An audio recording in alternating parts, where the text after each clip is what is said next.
Bonjour à toutes et à tous les amis, c'est Tancraft. On se retrouve aujourd'hui sur Hydronir. Et si je ne me trompe pas, ça sera enfin le dernier épisode.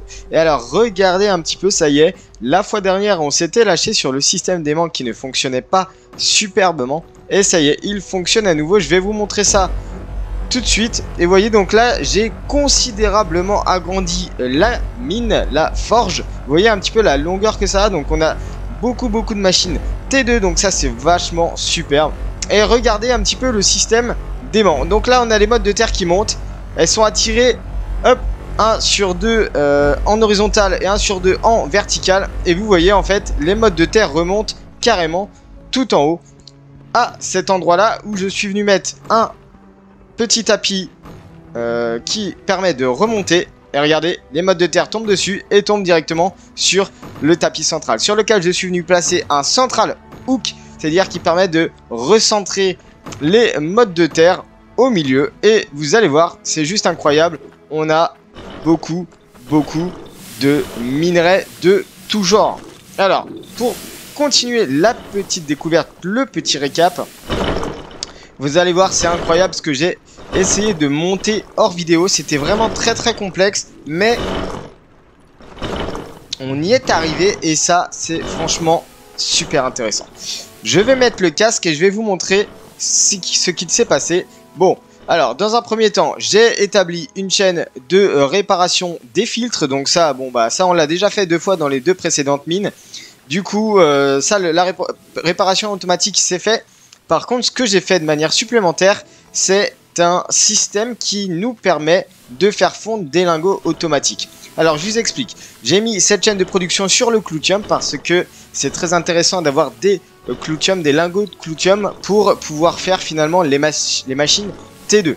Alors ce qui se passe, c'est que je suis venu acheter plusieurs choses. Un four automatique, ce four automatique vous sert, si vous mettez une entrée logique, à faire des lingots de manière automatique, tout simplement. Sauf que derrière, il faut qu'il y ait un système logique et je vais vous montrer ça tout de suite. Nous avons un lecteur de poids ici même qui, lorsque vous allez voir, le cloutium va passer devant, hop, ça augmente la valeur en poids. Donc nous sommes bien pas en quantité, mais ici en poids. C'est-à-dire que finalement, on est sur du poids cumulé. Donc ça veut dire que tant que vous allez avoir du cloutium qui va passer, ça va augmenter le poids du poids de cloutium qui passe sur le tapis ci-dessous. Hop, 239, pardon. Et en l'occurrence, là, 243. Donc là, on avait un cloutium qui pesait 4 grammes. Et en l'occurrence, ce qui s'est passé, c'est que moi, je me suis dit, ok, il faut qu'on puisse dire, à partir de 305, tu vas déclencher le four automatique. C'est-à-dire que à partir de 305, le four va produire son lingot de 305 de poids. Comme ça, on sait que ce lingot-là va pouvoir nous permettre de faire une machine T2. Et alors pour ça, par contre, ce qu'il faut faire, c'est que il faut faire tout un système logique qui puisse et à la fois sortir du poids, à la fois comparer avec le tableau ici sur lequel on vient indiquer le poids donc que l'on souhaite mettre en lingot. Et bien sûr, il y a tout un système. Alors je vous explique un petit peu, ça veut dire quoi? Ça veut dire que ici, on a 254 qui ressort dans ce tuyau. 254 qui ressort dans ce tuyau. Ici, derrière, on a A supérieur à B. Donc, ça veut dire que tant que le point indiqué ici n'est pas supérieur à 305, alors il n'y a pas de courant qui circule dans le reste. Donc, dès que ça dépasse 305, hop, il y a un courant qui circule dans tout le reste et qui va venir ici activer le four, mais qui va aussi venir ici remettre à zéro le compteur. Alors, pourquoi j'ai mis autant de choses? Là, on a ce qu'on appelle, on va dire, de la logique monodirectionnelle, c'est-à-dire que la logique va être forcée dans ce sens-là, on va pas créer une boucle, c'est-à-dire que la logique va pas pouvoir faire demi-tour. Ici, ça va permettre, on va dire, le passage d'une logique différente de 0. Et ensuite ici, on va justement transformer cette logique en 1. Et le fait de, justement, avoir fait cet enchaînement-là, nous permet de remettre à 0 dès lors que ça va passer au-dessus de 305, mais va aussi pouvoir nous permettre d'enclencher le four automatique. Donc on va attendre un petit peu, on est à 289 et vous allez voir, j'ai justement lancé la game à peu près lorsqu'on arrivait à 305, donc 289. On va attendre les 305, là on a un cloutium qui arrive, on passe à un peu moins d'un gramme le Clutium. C'est pas grave, on va attendre un petit peu. Ah, d'ailleurs, vous allez voir, c'est juste incroyable. Hein. Le casque, il est juste incroyable. Je suis désolé, je l'utilise parce que c'est vraiment, vraiment trop cool. Je vais peut-être vite fait, j'espère qu'on va pas... Parce que j'ai pas stoppé le temps. J'ai préféré laisser couler le temps. On est à 299. On est à 299. Est-ce qu'il y a du Clutium de manière supplémentaire qui arrive? Ici, je crois. Pas du tout. Ici, là. Non, pas du tout. C'est de l'or. En fait, il n'y a pas tellement de Clutium que ça, même si on est sur de la machine T2 avec de la terre T2. Clutium ici. 303, ok. Regardez, 303, c'est parti. Hop. 305, on a dépassé. Ça sort un lingot et là, ça remet à 0. Maintenant, le four est toujours ouvert, mais vous allez voir que lorsqu'il y aura une prochaine pépite, ça va repartir de 0, bien sûr. Et ici, le four va se refermer juste à temps. On essaye d'attendre une pépite de Clutium. Tac, elle repasse devant. Ça redéclenche, ça referme le four et c'est reparti pour un cycle de 300. Et si vous voulez, on vérifie. Normalement, on est quasiment à 305. On est à 313 parce que finalement... Le dernier Clutium était plutôt balèze et donc on est passé non pas de... On n'était pas à 305, on est passé à 313. Donc c'est pour ça que j'ai mis un supérieur ou égal, j'ai pas mis un égal. Parce que finalement, comme les poids sont tous différents, on ne sait jamais si le montant va tomber pile poil sur 305. Vous voyez, j'avais fait vraiment plein d'achats, plein de tests parce que j'ai concrètement pas trouvé comment faire tout ça. Bon, je suis satisfait, c'est plutôt cool. Alors, je vais aller vite fait. Et vous allez voir, c'est ça qui est trop cool avec le casque.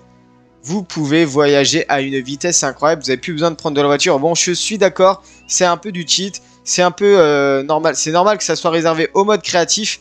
Mais moi, je préfère vous l'utiliser sur le dernier épisode. Comme ça, vous voyez. Vous savez que ça existe. Donc là, j'ai mis pause sur le temps. Et j'ai mis, bien sûr, le soleil à 13 h ou à midi. On peut appeler ça comme ça. Haut dans le ciel à 90 degrés. Alors, la question, c'est maintenant... Après avoir vu le système d'aimant et le système de logique automatique autour des fours, j'ai pas forcément besoin de le faire pour l'or et pour le faire parce que l'or, bon bah de toute façon on va le concasser, on va faire comment on peut appeler ça? On va faire des bijoux, tandis que le fer on va le concasser, on va faire des armes ou alors on va l'utiliser pour les machines. Ah, il y a eu... Et c'est là où c'est un peu délicat, vous voyez, c'est que concrètement... Ah bah... Ah si, c'est bon. Pas de souci. Je vais prendre le lingot et regardez-moi le lingot. Voilà, il pèse 126 933 et il coûte 2 538 000. Écoutez, ce que j'ai envie de faire... c'est éventuellement... de l'amener de l'autre côté. Vous allez voir, c'est ça qui est juste super pratique. Ok, je compile les gemmes. Je sors l'onyx qui est la gemme la plus rentable. Je ne sais pas où est ma charrette. Où est ma charrette? On va mettre ça là. Ah mais oui, j'ai pas de creuset. J'ai pas de creuset. Alors attendez, bougez pas. Je vais aller chercher ça tout de suite. Et justement avec ce casque c'est juste incroyable. J'ai pas besoin de faire des cuts. Le temps de prendre la charrette. Le temps de prendre la voiture. Hein, on est d'accord. Donc... c'est beaucoup plus rapide. Je vais juste aller chercher un petit creuset rapidement. Je laisse de l'argent ici. Là, j'ai quasiment 2 292 000. Donc, on est très large. On achète. Hop. Et vous voyez, on peut voler avec les... on peut voler avec les achats. C'est juste incroyable. Moi, je trouve ça franchement super. Alors. J'amène le creuset et on va aller vendre ce fameux bijou. Donc si je peux le poser, ça serait cool. Je vais le poser là. Comme ça, il produit de la chaleur. Je vais mettre les lingots d'or dedans. L'onyx, je vais aller la poser sur l'enclume. L'enclume qui est ici, je précise. Donc là, on a un petit câble qui nous embête. Vous voyez, vous entendez à la vitesse à laquelle ça fond. C'est incroyable. Je trouve ça incroyable tout ce qui tombe. Du coup, le marteau, il est où ? Le marteau est là, par contre la scie, je n'ai pas de scie. Il me semblait que j'avais une scie. Où est-ce qu'elle est? Il me semblait que j'avais une scie. Je l'avais pas posée peut-être en contrebas. Alors pourquoi je la poserais ici? C'est une très bonne question. Donc vous voyez hein, la longueur et encore, J'ai encore plein d'emplacements qui sont vides. On pourrait très bien remplir de beaucoup plus de machines T2. Mais en l'occurrence, là, pour l'instant, on n'en a pas besoin. Est-ce que la scie est ici? La scie n'est pas ici. Où est-elle? Tiens, c'est étrange. Je ne sais pas où j'ai mis ma scie.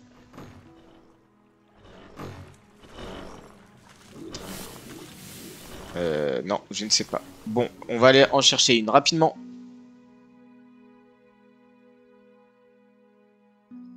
On va aller... Voilà, c'est ça l'avantage quand même, c'est de faire des petits achats.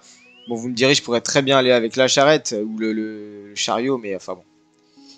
Il me faudrait une scie rapide. Petite scie. Voilà, petite scie, hop. C'est juste ça l'avantage de ce mode. Bon, j'avoue que normalement, c'est réservé au mode créatif. C'est-à-dire, dans le mode créatif, vous avez la scie, mais vous avez aussi le sablier qui vous permet de fixer le temps. Donc ça, c'est plutôt cool. Bon, là, voilà notre scie. Normalement, j'ai bien mon marteau de forgeron. Ici, la scie, on va prendre ceci. On va aller là-dedans. On coupe en deux et on tape. Bim! Voilà un magnifique collier et on va aller le vendre. Je ne sais pas où est le bijoutier au village. C'est une très bonne question. En tout cas, on peut quand même aller le vendre quelque part. Normalement, il doit y avoir un stand. Il doit y avoir un stand. Et je crois que c'est la bijoutier. Voilà, bijoutier. Vous êtes prêts les amis? Voilà, c'est magnifique. 3 145 000. Regardez-moi ça, 3 145 000. C'est incroyable. On va venir les compiler ici, en sachant que là, du coup... Ah, ça ne veut pas se cumuler. Je suis passé à 5 millions. 5 millions. Et ici, j'en ai encore... Hop là.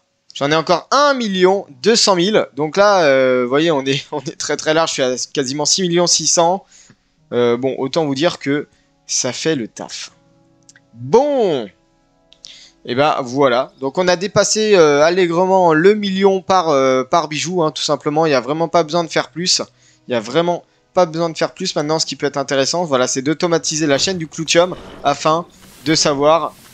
Là, normalement, on est à 113. C'est quand même relativement long, hein, malgré que on ait quand même beaucoup de machines. Vous voyez, on a beaucoup de machines T2 sur de la terre T2, je le précise. Hein. Si j'essaye de miner avec ma pioche T1, vous allez voir, ça va pas marcher. Vous voyez, hop.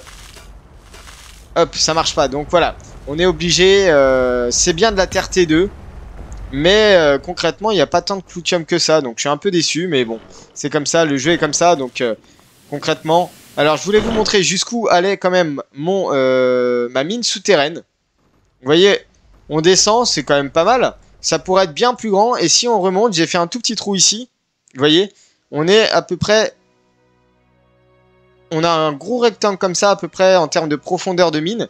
Bon, la parcelle est gigantesque hein, quand même. Mais ce qui est pas mal, c'est que vous voyez, on a un tout petit accès ici. Je vais vous montrer. Hop. Voilà. Un tout petit trou que j'ai fait à la pioche ici. Et vous voyez, on tombe directement en bas de la mine. Donc il y a quand même pas mal de hauteur. Je pensais qu'en profondeur, ça serait bien plus, mais en fait, pas tant que ça. Mais ça, c'est extrêmement long hein, de faire tout ça, hein, soyons-le bien d'accord. Donc, aujourd'hui les amis, je vais vous présenter un petit peu 13 minutes, ouais, 13 minutes d'intro, quoique on a quand même bien avancé. On va essayer de faire un début de maison, donc je vais aller acheter hors vidéo et on se retrouve juste après. Donc n'hésitez pas, avant de commencer les amis, n'hésitez pas à liker, à vous abonner, à commenter si le contenu vous plaît. Et n'hésitez pas à rejoindre le serveur Discord et à vous abonner à mon Twitter si vous voulez être au courant des dernières news. Bon, je pense que ça sera le dernier épisode les amis. Voilà, plutôt pas mal, voilà tout ce qu'on peut faire avec la logique. Et encore, vous voyez là, il y a le capteur de quantité et non de poids par rapport à celui que j'ai posé. Il y a aussi de la maintenance, enfin, il y a beaucoup de choses. Il y a un destructeur automatique aussi avec une sorte de logique comme ça. Enfin voilà, il y a beaucoup de choses. Moi je décide de m'arrêter là sur Hydronir. En tout cas, j'ai passé, je pense, un beau moment avec vous. Mais avant tout, on va essayer de faire un petit peu de construction. Et on va faire un cut au montage. Et je vous retrouve juste après, une fois que j'ai ramené pas mal de ressources. Une fois que j'ai fait pas mal le tour hein, de cette parcelle là. Et on se retrouve juste après. Et les amis, nous voici de retour enfin après la construction intégrale de la maison. Alors, je suis d'accord. Moi, je suis pas très fort en construction. Donc, j'ai fait quelque chose de plutôt simple. On va dire une sorte de double pyramide. Mais en effet, ça nous permet de dissimuler l'entrée de la grotte. Donc, c'est plutôt satisfaisant. Et vous allez voir, on va rentrer directement dans le vif du sujet. Avant d'aller dans la maison, on peut appeler ça la maison. Vous allez voir pourquoi, je vais vous montrer l'intérieur. J'ai pas fait grand chose, hein, c'est vraiment un tout petit peu de manière globale. Mais même déjà ça, c'est suffisamment long à faire. Donc, je vous montre un petit peu toutes les différentes maisons ou textures que vous pouvez avoir en termes de construction. Donc on a ces genres de choses là, on a ces genres de murs là qui sont vraiment plutôt sympas pour faire des sortes de cottage. On a des sols en dalle rouge, hein, on peut dire ça comme ça. Bon voilà, alors attendez, je vois que ça commence à ralentir un peu. Voilà, on a donc ces fameuses comment on peut appeler ça, ce fameux thème de construction. Ici on a intégralement le lit, le trône, c'est un petit peu de la déco en fait, des petites statues, des trophées, un coffre-fort, des piliers, etc., etc. Vous avez des plantes, des cactus, des tapis, des tables. Voilà, il y a plein de choses. On continue par ici, on retrouve ici un autre thème, plus orienté bois, complètement bois, avec des escaliers en bois, des planchers en bois, des fenêtres en bois, des piliers en bois. On a bien sûr les murs et les on va dire les charpentes en bois aussi, donc vous avez la totalité du bois. Ici vous avez des petits trucs en verre, ça c'est plutôt sympa.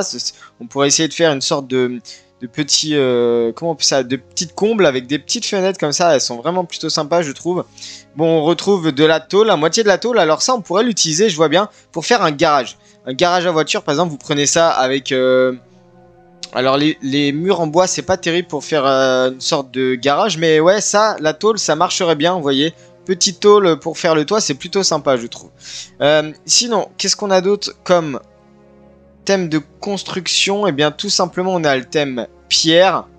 Si je vais au niveau du thème pierre, qui est tout là-haut, je vous rappelle, c'est juste en face de l'entrée de la grotte de lave, ici même. Et si on tourne à droite, vous avez tout simplement ce que moi je viens d'utiliser, donc c'est-à-dire un petit peu le thème pierre, pierre-bois, donc qui est vraiment plutôt sympa avec des ardoises bleues. Donc voilà, vous avez les trois types de thèmes de construction et franchement c'est plutôt pas mal. On peut faire des ensembles de construction maintenant que ça coûte pas si cher que ça en fait, hein. Donc si vous avez de l'argent et que vous aimez faire de la construction, bah, vous pouvez faire de la construction modulaire. Dans Hydronir, il n'y a vraiment pas de souci, c'est-à-dire qu'on laisse tourner les mines, on laisse tourner les forges, et tout ça, ça tourne de manière tranquille. Comme ça, vous avez quand même de l'argent qui rentre dans les caisses, hein, c'est le principal. Bon, alors, je vais enlever ça là pour enlever un peu les bugs. Alors, forcément, ça va freeze. Grosse compression à faire. J'aurais pu l'automatiser, hein, la compression des gemmes dans ce système-là, mais j'ai pas réussi forcément à le faire, donc bon, écoutez, c'est pas grave. Donc nous on repart de toute manière dans notre petite maison. Bon là tout ça, ça serait à partir pour la déchetterie. Là aussi ça serait à partir pour la déchetterie, tout ça. Mais en tout cas je vous montre un petit peu comment faire. Donc je laisse tomber le casque, je reprends mes jambes bien sûr. Alors on a ce qu'on appelle le marteau de construction. Le marteau de construction il va tout simplement figer votre construction pour que vous évitiez de prendre avec la touche E. Si par exemple, hop, je lâche le... Vous voyez, je clique sur E, je peux plus prendre les dalles. Donc au moins, quand vous voulez prendre un outil, eh bien, vous prenez pas le mur qui est juste derrière, vous prenez juste l'outil qui est devant. Vous voyez, ça vous permet quand même, et ça c'est vachement pratique, de figer les constructions. Bon, je vous montre, je fais le tour extérieur de la propriété. Donc ici, petite terrasse avec les outils, le creuset, l'enclume. Ici, on a accès à des escaliers qui nous permettent de visualiser quand même grosso modo le fonctionnement extérieur de la mine, parce que oui, donc tout ce qui est en dessous finalement je l'ai bien, on va dire, caché. On peut plus alors on peut quand même rentrer par là, il n'y a pas de problème, on peut rentrer par là. On pourrait très bien par exemple étendre toutes les planchers de pierre jusque là, comme ça il y a juste les tapis qui ressortent. Vous voyez, ça peut être intéressant, ça peut être une solution très intéressante, comme par exemple si le plancher on le met plutôt ici, vous voyez, et ici on met quelque chose comme ça, et là vous voyez, on verrait juste les tapis qui sortent, ça peut être pas mal. Je me dis pourquoi pas, ça pourrait être plutôt sympa. Bon, quoi que là, on pourrait quasiment mettre un double. Bon, voilà, il y a encore d'autres choses à faire. Il y a encore plein de choses à faire. Mais moi, je vais m'arrêter là. Parce que la construction, bon, c'est intéressant. Mais c'est plus côté esthétique pour s'amuser. Donc, moi, j'ai terminé de vous présenter, en tout cas, ma construction qui est vraiment plutôt basique. L'entrée se fait sur le côté droit. Par ici. Toute petite maison côté droit. Ici, donc, voilà, vous rentrez. Alors, j'ai pas fait de fenêtre. J'aurais très bien pu en faire. J'ai fait des fenêtres juste sur ce côté-là. Là, c'est, on va dire, les stocks un petit peu des machines. Des foreuses en trop, en surstock. Voilà, donc ça, c'est une petite entrée plutôt basique, qui est plutôt sympa, ici avec des petites fenêtres. J'aurais très bien pu mettre des petites fenêtres de part et d'autre, mais rappelez-vous, là, normalement, on rentre dans le sol. Donc, on commence à avoir du mur, on commence à avoir de la terre à hauteur du premier mur, là, donc c'est, voilà, bon. C'est à noter. Donc, ce que j'ai fait, c'est que j'ai acheté des petites choses plutôt sympas, de la petite déco. J'ai posé comme ça. J'ai pas vraiment amélioré. Je me suis vraiment orienté construction. Donc là, on voit bien hein, la charpente. Je crois pas qu'il y ait des charpentes horizontales, c'est-à-dire des sortes de poutres. Des poutres qui viennent comme ça pour consolider. Je sais pas du tout. Alors, ce qu'on aurait pu faire éventuellement, c'est un deuxième étage avec la chambre au deuxième étage. Et en bas, le petit salon avec le trône, la table et ce genre de choses. Ici, j'ai délimité l'entrée de la mine. J'aurais très bien pu mettre une porte en bois. Mais j'ai décidé de laisser ouvert. On a un deuxième plancher ici que je suis venu mettre juste pour analyser le système d'aimant. Système d'aimant qui fonctionne toujours très bien, donc il n'y a pas de problème. Et là on voit bien que on voit encore l'extérieur, donc on pourrait très bien encore l'améliorer, il n'y a vraiment pas de problème. Donc on continue à descendre, et de toute façon ici, vous avez très bien vu, donc c'est la mine. Et rien n'a pas changé, il n'y a pas grand chose qui a changé. J'aurais bien aimé continuer à étendre les dalles, et puis ici faire une sorte de petit chemin de pierre qui longe toute la mine comme ça.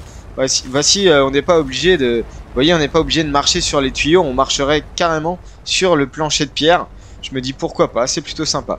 Bon, en tout cas, ce qu'on pourrait acheter aussi, c'est éventuellement ce genre de lampes, hein, des petits flambeaux comme ça qu'on pourrait allumer, qu'on pourrait mettre ici et là, de part et d'autre. J'ai vu qu'il y avait des petites lampes murales qu'on pouvait directement accrocher au mur. Je me suis dit, ok, c'est peut-être pas mal qu'on puisse acheter ça. Bon, bref, en tout cas, vous avez vu tout ce qu'on peut faire. Alors moi j'ai pas fait quelque chose de très très complexe, hein. J'ai vraiment fait quelque chose de plutôt simple. Ça m'a déjà pris 2 heures, ça fait 2 heures que je suis en enregistrement. Donc c'est vrai que c'est assez long. Pourquoi c'est assez long? Parce qu'en fait il faut faire des allers-retours avec le chariot. Faites des allers-retours chariot, magasin, chariot, magasin, chariot, magasin, chariot, magasin. Bon voilà, c'est relativement long et c'est dommage qu'on puisse pas créer les planchers nous-mêmes sur place avec une sorte de menu de construction. Petit tips, c'est qu'on peut quand même prendre la charrette avec nous, avec le casque. Donc ça c'est ouais, un petit tips important si vous souhaitez faire des grosses constructions. N'hésitez pas à adopter ce système-là. Vous prenez la charrette, hop, vous allez, vous stockez et vous revenez avec la charrette comme ceci, vous voyez, hop. Et voilà, donc là on a tout simplement bien... Enfin on a bien stocké, on peut voyager grâce à ce casque, c'est vachement cool. Bon, je vous montre un petit peu tous les lingots de Clutium que j'ai fait. Donc en attendant que j'ai construit toute cette petite construction, bien sûr, les lingots de Clutium qui continuent... Ah, on a des petits récalcitrants. En effet. Est-ce que du coup on est quand même à 300? J'ai l'impression qu'il y a des 310. Ouais, ça a l'air d'aller. Donc 1, 2, 3, 4, 5, 6, 7, 8 et 9. Donc voilà, avec 9 lingots, on est capable de faire 9 machines T2, 9 lingots de 300. Je le répète, j'ai même pas besoin de compter, j'ai même pas besoin de contrôler. Parce que je sais grâce à mon système logique qu'on est sur des lingots de 300, des lingots de Clutium de 300. Donc c'est plutôt cool. Écoutez, j'ai envie de vider vite fait ceci. Hop, tant pis, le minerai de fer qui est parti. Et on va tout simplement peser ça ensemble. 101 738, on est à 2 millions, un petit peu comme tout à l'heure finalement. Et ici, celui-ci, si on le rajoute, on arrive... Ouh, la vache! De 2 millions à 6 millions, donc le lingot de fer qui coûte 4 millions. Ah, c'est incroyable. Écoutez, j'ai presque envie de faire quelque chose. On va mettre le lingot de fer à chauffer. Et regardez ce que je vais faire. Tout simplement. On va faire une épée. Une épée avec du fer bouillonnant qu'on va couper en 3. Vous voyez, il y a bien 3 barrettes de fer. Je vais le laisser chauffer. N'hésitez pas à me dire ce que vous en pensez dans les commentaires. De ce que vous pensez de la construction. Bon, je sais qu'elle est vraiment pas terrible. Là, c'est clairement pas mon point fort, je vous l'avoue. Mais en tout cas, de ce que vous avez pensé de la série de manière globale. Si éventuellement vous voulez voir d'autres choses, mais je pense qu'on a vu pas mal de choses. On a vu la logique, on a vu tout ça. Donc, pour moi, il n'y aura pas d'autre chose à approfondir, à moins que le jeu ne passe une mise à jour et qu'on puisse finalement forer la terre T3. Ça serait pas mal, pour l'instant on ne le peut pas. Voir ce qui ressort avec la terre T3. Est-ce qu'il y aura éventuellement un nouveau minerai avec des nouveaux matériaux, des nouvelles choses comme ça? Je sais pas du tout et je sais même pas quand la mise à jour sortira. Donc pour l'instant je ne peux pas vous en parler. Alors je vais lâcher le casque. Je vais prendre mon lingot que je vais découper en 3. 1 et 2. Voilà. Et je vais venir taper avec mon marteau de forgeron. Tac. Oh, elle est magnifique celle-ci. Qu'est-ce que vous en dites? Eh ben écoutez, j'ai envie d'aller la vendre. Alors je ne sais plus où était le forgeron. Ça c'était une bonne question. On a le vendeur aux armes. Il me semble que c'était par là. Le vendeur d'armes. Bon, c'est quand même pratique le casque, hein, je suis d'accord. Qu'est-ce qu'on a ici? Je crois que c'est ici justement. Voilà, le vendeur d'armes. Allez, on pose. Alors, combien nous coûte cette belle épée? Elle est pas très bien... Bon. Combien? Attendez. Je vois pas le bout, là.